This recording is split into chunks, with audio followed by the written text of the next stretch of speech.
सतनमो आदेश गुरुजी को आदेश. ओम गुरुजी. एकंदरीत शॉर्ट बट स्वीट धर्मामध्ये बहुदिवसानंतर आपण सर्वजण संवाद साधणार आहोत. अनेक उत्तम प्रश्न आहेत. थोडी वेळेची कमतरता असल्यामुळे प्रत्यक्ष संवाद करणं थोडं कठीण जातं, परंतु तरी आपण आज बोलूयात. आजचा विषय फार सुंदर आणि अतिशय महत्त्वाचा आहे आणि तो विषय असा होता सगुण आणि निर्गुण. सगुण आणि निर्गुण फार कठीण विषय नाही आहे, समजून घ्यायचा प्रयत्न करूया. माझ्यासोबत राहा सगळेजण. सगुण आणि निर्गुण. तर आम्ही काय केलं की देवता ही संकल्पनाच म्हणून आपण सध्या देवता ही संकल्पना आम्ही मान्य केली. आपण एक उदाहरण पकडू, जसं भगवान विष्णू असतील किंवा भगवान शंकर, ही देवता ही संकल्पना मान्य केल्यानंतर त्यामध्ये पुनश्च दोन प्रकार पडले. एक, कोणी म्हटलं की तो निर्गुण आणि निराकार आहे आणि कोणी म्हटलं की तो सगुण आणि साकार आहे. श्रीमद भगवद्गीतेमध्ये सुद्धा अर्जुनाच्या मुखातून एक वाक्य फार सुंदरपणे 11व्या अध्यायामध्ये उद्गृत होतं, बोलल्या जातं आणि ते वाक्य असं असतं की देवा, विश्वरूपाच्या या तुझ्या भव्य दिव्य रूपापेक्षा चतुर्भुज असलेलं तुझं रूपच आम्हाला अत्यंत आवडतं आहे. त्यामुळे एक तर गोष्ट लक्षात येते की दोन प्रकार निश्चित आहे आणि त्याच्याच बाबतीत विद्वानांच्या चर्चा आणि खलबतं चालू असतात. ते दोन रूप कुठले? एक, सगुण आणि निर्गुण. फार जास्त खोलात जात नाही, जितक्या शक्य होईल तितक्या सोप्या भाषेत आपण सगुण आणि निर्गुण समजून घ्यायचा प्रयत्न करू.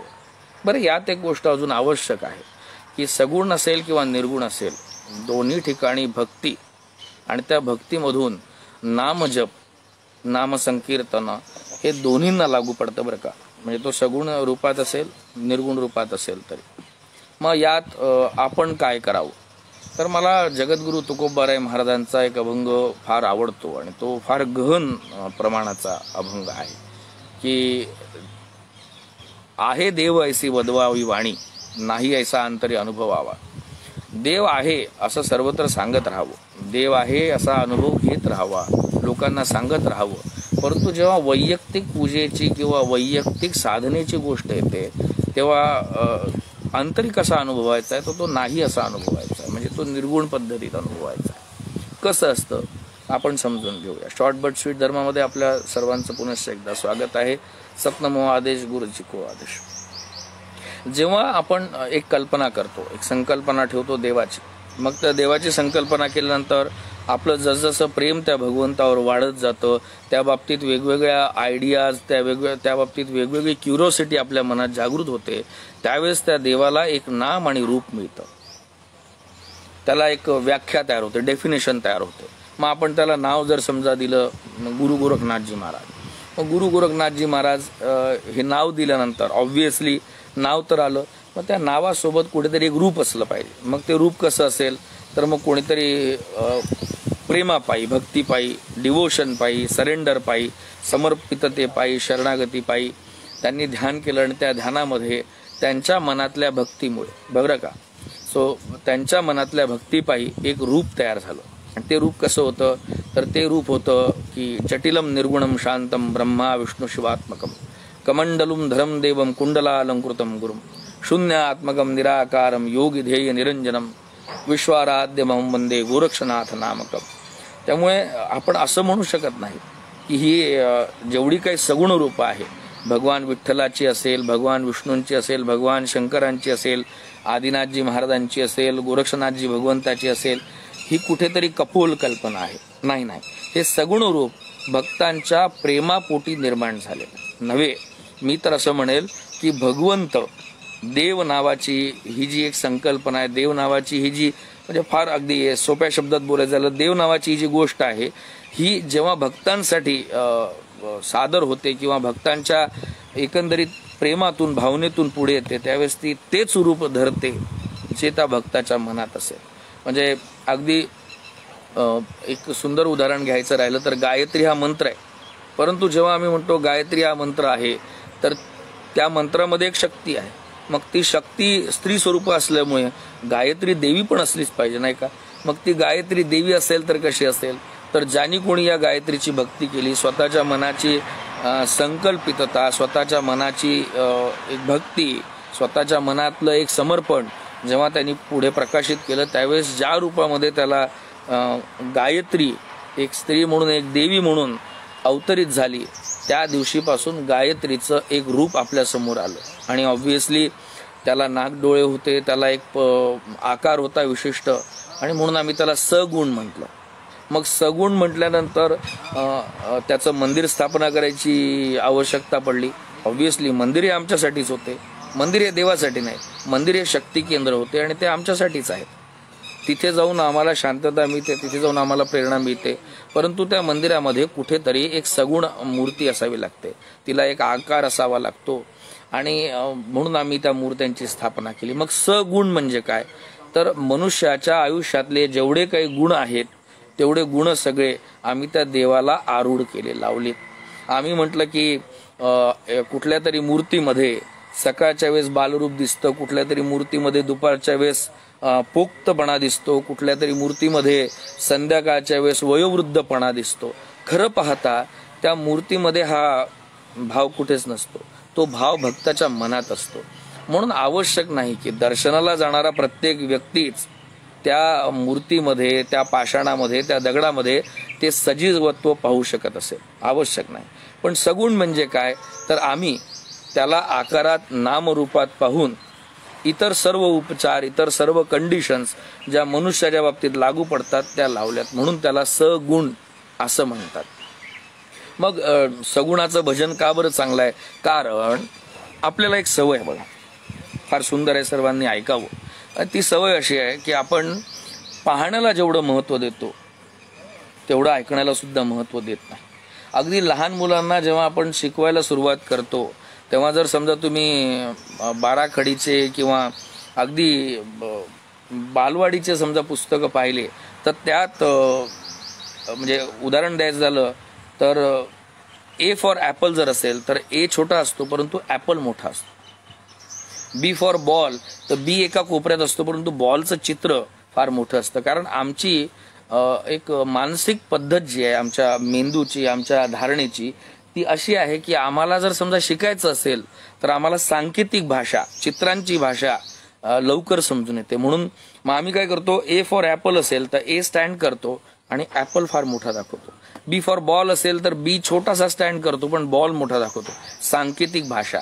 आणि याच प्रमाणाला धरून आम्हाला कुठेतरी देवाच्या बाबतीत सुद्धा सांकेतिक भाषा वापरणं आवश्यक होतं, कारण की आम्ही त्याच पद्धतीने बनलेलो आहे. आमची मानसशास्त्रीय पद्धत जी आहे, आमची धारणा जी आहे, मेंटॅलिटी जी आहे, आमची सायकोलॉजी जी आहे ती त्याच प्रकारची आहे. म्हणून आम्हाला इथे देवाला रूपामध्ये टाकावं लागलं, संकेतामध्ये टाकावं लागलं. आणि ते संकेतामध्ये टाकल्यानंतर आम्ही भक्ती कशी करावी, इथे भक्ती संप्रदायाचा फार मोठा हात म्हणता येईल. मग त्या देवाला उपचार सुरू झाले, मग त्या देवाला कधीतरी राग येतो असे भाव आम्ही त्या देवामध्ये टाकायला लागलो. सो सनातन धर्मामध्ये देव हा जो एक भाग आहे, देव ही जी संकल्पना आहे ही भक्तांकडून केल्या गेलेली आहे. अगदी याचं एक प्रमाण जर द्यायचं झालं तर ज्ञानेश्वरीच्या 9व्या अध्यायामध्ये स्वतः ज्ञानोबाराय महाराज आम्हाला सांगतात की भक्तांच्या प्रेमामुळे मला अवतार घेण्याची गरज पडते, मला हे शरीर घ्यावं लागतं. नवे ज्ञानोबाराय महाराज स्वतः 6व्या अध्यायामध्ये एका ठिकाणी तर म्हणून जातात की गुरूंची सेवा करायची आहे, गुरूंच्या प्रती धारणा ठेवायची आहे, गुरूंच्या प्रती समर्पितता ठेवायची आहे, म्हणून मी हे ज्ञानेश्वर नावाचं शरीर धारण केलं. म्हणजे याचाच अर्थ भगवंताचं रूप, त्याचं सगुणत्व, त्या सगुणाला लागणारे सगळे गुण, सगुण हे सगळे कोणापायी असतात तर ते भक्ताच्या भावनेपायी असतात. म्हणून ज्ञानोबाराय महाराज कुठेतरी भार देतात भाव या शब्दावर.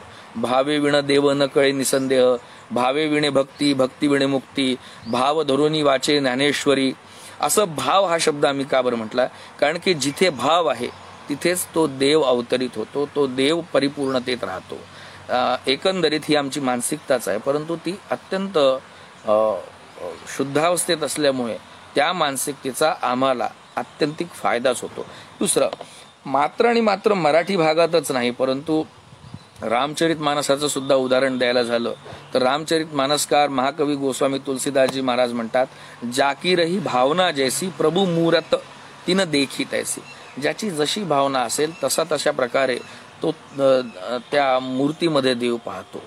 म्हणून आम्हाला कोणाला तरी शंकराची मूर्ती आवडते, कोणाला शंकराची मूर्ती आवडत नाही तर त्यांना शिवलिंग आवडतो, कोणाला तरी भगवान श्रीकृष्णाला विठ्ठल रूपात पाहायला आवडतं, कोणाला तरी भगवान श्रीकृष्णाला श्रीकृष्ण रूपात पाहायला आवडतं, कोणाला तरी भगवान श्रीकृष्णाला राधेसोबत पाहायला आवडतं, कोणाला तरी अष्टसखींसोबत रास करताना पाहायला आवडतं. कोणी एक असतो की ज्याला भगवान श्रीकृष्ण योगेश्वर रूपात ध्यानस्थ अवस्थेत बसलेला आवडतो. त्यामुळे ह्या सगळ्या आपल्या भावना असतात ज्या आपण देवांच्या प्रती लावतो.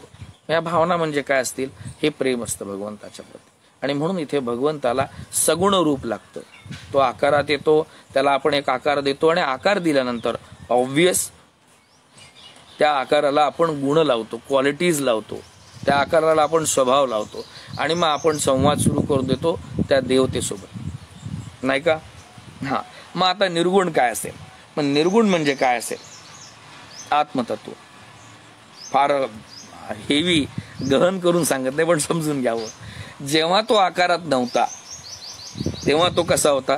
तो आकार रहित होता. हवा सतत वाहत राहते, परंतु जेव्हा ती आम्हाला स्पर्श करते तेव्हा आम्हाला जाणवतं की ती हवा आहे. म्हणजेच आम्हाला स्पर्श केला तेव्हाच ती हवा होती का? नाही, ती हवा पहिलेपासून होती. फक्त आमच्या शरीराच्या स्पर्श नावाच्या एका कर्मेंद्रियापायी, ज्ञानेंद्रियापायी आम्हाला तिची जाणीव होत गेली. तसंच तो निर्गुणच आहे, तो वाहत्या वाऱ्यासारखाच आहे. परंतु जेव्हा आमच्या भावामुळे, प्रेमामुळे आम्हाला तो स्पर्शित झाला तेव्हा आम्हाला कुठेतरी त्याचा अनुभव आला आणि म्हणूनच त्याला आम्ही सगुणात आणलं. तो मूळ निर्गुणच आहे. निर्गुणाची भक्ती ही सर्वश्रेष्ठ समजल्या जाते, परंतु सगुणामध्ये भक्ताला त्याचा आधार मिळतो, कारण तो प्रत्यक्ष समोर असतो. म्हणून मी तुम्हाला सांगितलं की आपल्याला सर्वांना सांकेतिक भाषेची सवय असते. चित्र समोर आणलं की आपल्याला लगेच लक्षात येतं. आता मी जर तुम्हाला सांगायला गेलो की असा एक व्यक्ती आहे आणि तो फार चांगला आहे, तो असा आहे, तो तसा आहे, किंवा तो वाईट आहे, तो मूर्ख आहे, तरी आपल्याला कुठेतरी त्या व्यक्तीचा चेहरा, त्या व्यक्तीचं रूप पाहावंसं वाटतं. किती जरी वर्णन केलं असेल तरी ते वर्णन त्याच्या बुद्धीपेक्षा त्याच्या रूपाच्या बाबतीत आपण जास्त करून घेतो. आपला सर्वांचा अनुभव असेल. अगदी तसंच इथे सगुणाच्या बाबतीत होतं. तो निर्गुण, निरामय, निराकारच आहे, परंतु भक्तांसाठी, भक्तांच्या प्रेमासाठी त्यांनी इथे सगुण रूप घेतलंय. आणि म्हणून मला असं वाटतं की आपण सगुण आणि निर्गुण यांच्या भांडणात पडण्यापेक्षा सगुणापासून सुरुवात करावी. आणि सगुणाची सुरुवात करत असताना देवाला फुलं व्हावे, देवाला पानं व्हावे, देवाचा नाम जप करावा. आणि त्या नाम जपाला करता करता करता एक अशी परिस्थिती येते की आपल्याला ही खात्री पटते. आणि ही खात्री पटते तर कशी पटते? जगद्गुरु तुकोबाराय महाराजांच्या शब्दातून सांगायचा प्रयत्न करतो की जेथे जातो तेथे तू माझा सांगाती, चालविषयी हाती धरोनिया. पहा बरं का, सगुणातून आपण निर्गुणात चाललो. सगुण आहे, तो सगुण कुठेतरी त्या मंदिरात आहे, मग तो मंदिरात स्थिर असेल, ते मंदिर त्याचं आहे. पण नवे या सगुणावर जेव्हा भक्ती वाढत जाते, तो बाह्यांगी असून जेव्हा अंतरंगी यायला लागतो, तो जेव्हा अंतर्मनामध्ये ठसतो, त्यावेळेस तो मंदिरातून बाहेर येतो. तो मंदिरातून बाहेर येतो, मूर्ती म्हणून नाही, तो मंदिरातून सूक्ष्म शरीर म्हणून बाहेर येतो आणि तुमच्यासोबत फिरायला लागतो, तुमच्यासोबत विचरण करायला लागतो. म्हणून तुकोबाराय महाराज म्हणतात, जेथे जातो तेथे तू माझा सांगाती. आणि मग याची उच्च कोटी काय आहे? या भगवंतानी पहिले सगुण रूप धरलं, तो एका विशिष्ट आकारात आला, नामामध्ये आला. आणि आता काय झालं की तो मंदिरातून बाहेर येऊन भक्ताच्या सोबत राहायला लागला. सुंदर घटना आहे की नाही? सगुणातून त्याला थोड्या प्रकाराने का होईना निर्गुणात येणं सुरू झालं. आणि याची परिणिती काय, याची सुंदर अवस्था काय आहे? तर याची सुंदर अवस्था जर पाहायची असेल तर ज्ञानोबाराय महाराजांचं एक प्रमाण इथे पाहायला आपल्याला आवश्यक आहे. ज्ञानोबाराय महाराज म्हणतात की पाया पडू गेले तव पाऊलची न दिसे, उभाची स्वयंभू असे. आता त्या रूपाची आणि आकाराची सुद्धा गरज राहिली नाही. तो सर्वत्र असा भास मला व्हायला लागला ना. गोरखनाथजी महाराज एका ठिकाणी म्हणतात, म्हणून मी सगळे प्रमाण देत असतो. मग त्या प्रमाणामध्ये जगद्गुरु तुकोबारायांचे प्रमाण पण असतील, माऊली महाविष्णू ज्ञानेश्वर महाराजांचे पण प्रमाण असतील, महाकवी गोस्वामी तुलसीदासांचे पण प्रमाण असतील. आता तसंच गोरखनाथजींचं सुद्धा प्रमाण देतो. हा सगुण रूपातला देव आकार घेतलेला देव, नाम असलेला देव जेव्हा परम प्रेमा पायी, परम कोटी पायी, अनन्य शरणागती पायी, अनन्य समर्पितते पायी भक्ताच्या हृदयामध्ये स्थित होतो, तो मंदिर सोडतो आणि हृदय मंदिरी त्याचं जेव्हा स्थान निर्माण होतं त्यावेळेस काय अवस्था येते, तर तो पहिले जेथे जातो तेथे तू माझा सांगाती असं म्हणून भक्ताच्या सोबत फिरायला लागतो. त्यानंतर पाया पडू गेले तव पाऊलची न दिसे, उभाची स्वयंभू असे, म्हणजे तो सर्वत्र दिसायचा भास होतो. भरला घनदाट हरी दिसे असा भास व्हायला लागतो. आणि मग गोरक्षनाथजी महाराज याच्यावर कुठेतरी एक स्टॅम्प मारतात, याला कन्फर्म करतात आणि गोरखनाथजी महाराज सांगतात, जोगारंभ की यही कहाणी, जोगारंभ की यही कहाणी, सब गटीनाथ एक एक कर जाणी.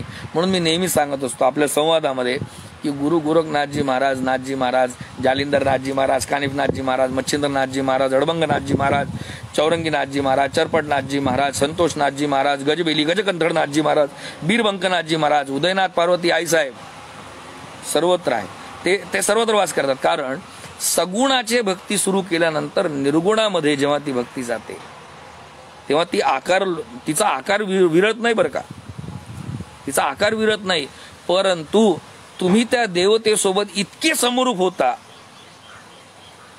समरूप होता की एक वेळ अशी येते की तुम्हाला तुमचं मी पण राहतच नाही, तिथे मात्र आणि मात्र देवत्वच दिसून येतं.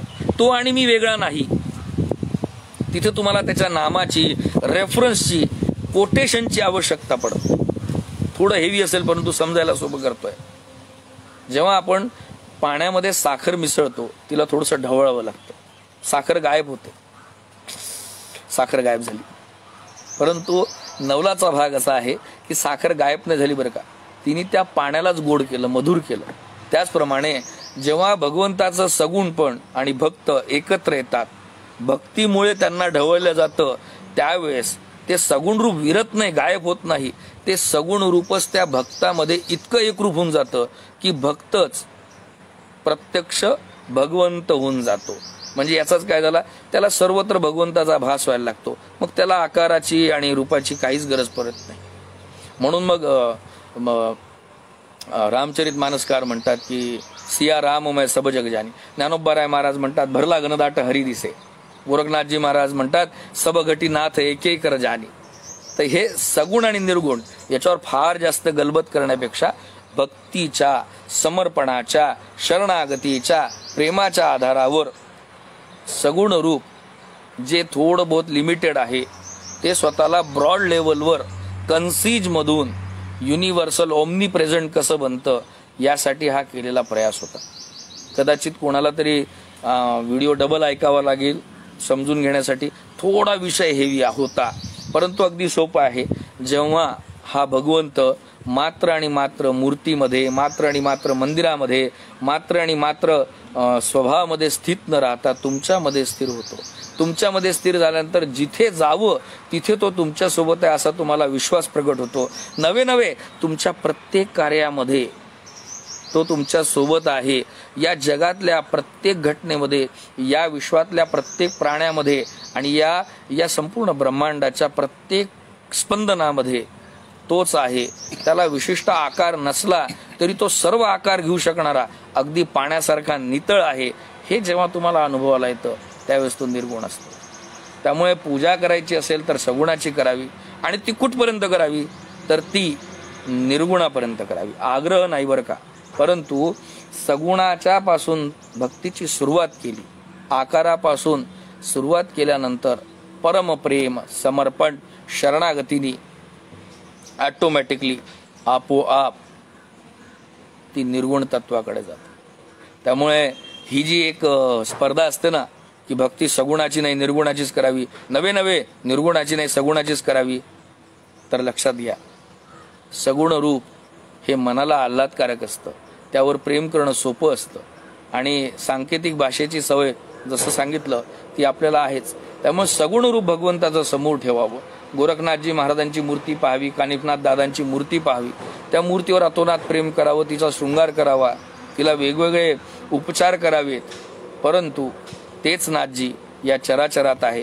गुरु गोरखनाथजी या चराचरात आहे, ते माझ्यासोबत सदैव राहतात माझी चिंता करतात, नवे नवे या संपूर्ण जगामध्ये माझ्यासाठी प्रत्येक ठिकाणी तेच आहेत, ही भावना ज्या दिवशी दृढ होते त्या दिवशी मनुष्य सगुणातून निर्गुणाकडे जातो. आणि म्हणून नाथ संप्रदायामध्ये अलख निरंजन हा जो शब्द आहे तो त्या शब्दाचा अर्थच असा आहे, तो अलक्ष्य आहे, तो कुठेही पाहिल्या जात नाही, तो कुठेही पकडल्या जात नाही. त्याला कोणीही उत्तर म्हणू शकत नाही, त्याला कोणी दक्षिण म्हणू शकत नाही, त्याला पूर्व म्हणू शकत नाही, त्याला पश्चिम म्हणू शकत नाही. तर तो कुठे असेल तर तो सर्वत्र आहे. म्हणून तो अलक्ष्य आहे. आणि तो निरंजन म्हणजे त्याला कुठलाही पर्टिक्युलर आकार नाही. त्यामुळे तो तुमच्यातही आहे, तो माझ्यातही.